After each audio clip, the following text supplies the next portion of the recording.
সুন্দর শুট এবং গোল। এই মুহূর্তে কিন্তু আমরা সুন্দর একটা গোল উপভোগ করতে পারলাম।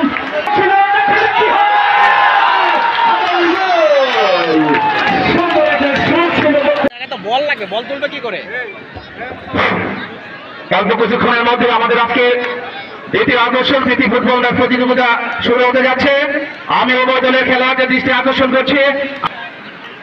যেহেতু সময় অত্যন্ত কম, সেহেতু আপনারা মাঠের মাঝখানে, আমি উভয় দলের খেলোয়াড়দের দৃষ্টি আকর্ষণ করছি, আপনারা অতি দ্রুত মাঠের মাঝখানে এসে সারিবদ্ধভাবে দাঁড়িয়ে যান। দিনের দ্বিতীয় আকর্ষণ অনূর্ধ্ব 17 বালিকা ফুটবল উপভোগ করছে।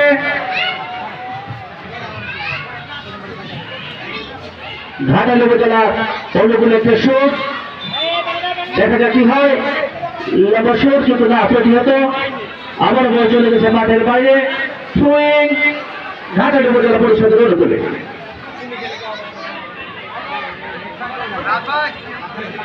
আমাদের প্রথমার্ধের অন্তিম মুহূর্তের খেলা কিন্তু চলছে।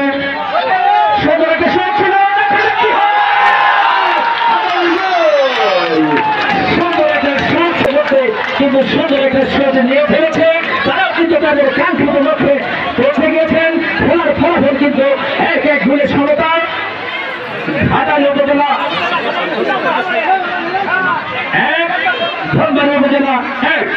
পাশাপাশি আমি দর্শক ভাইদের দৃষ্টি আকর্ষণ করছি, কোন অবস্থাতে আপনারা যেন কোন প্রকার উত্তেজনা সৃষ্টি না, কিন্তু শেষের দিকে অন্তিম মুহূর্তের খেলা চলছে। ইতিমধ্যে কিন্তু আমাদের ঘাটাল উপজেলাও কিন্তু 1-1 গোলে সমতায় ফিরে আসছে। কিন্তু ঘাটাল উপজেলা পরিষদ কিন্তু না, বল চলে গেছে মাঠের পাশ থেকে অতিক্রম করে মাঠের বাইরে। ধনবাড়ী উপজেলার অনুকূলে দেখুন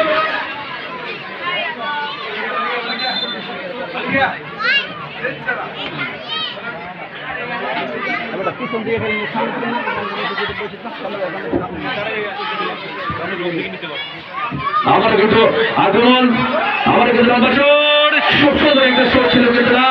ধনবাড়ির বাইরে বল চলে গেছে মাঠের বাইরে। বেকশট ঘাটাল উপজেলা পরিষদের অনুকূলে। খেলার ফলাফল এখনো ওভারজন 0। প্রথম মাঠের খেলা কিন্তু চলছে।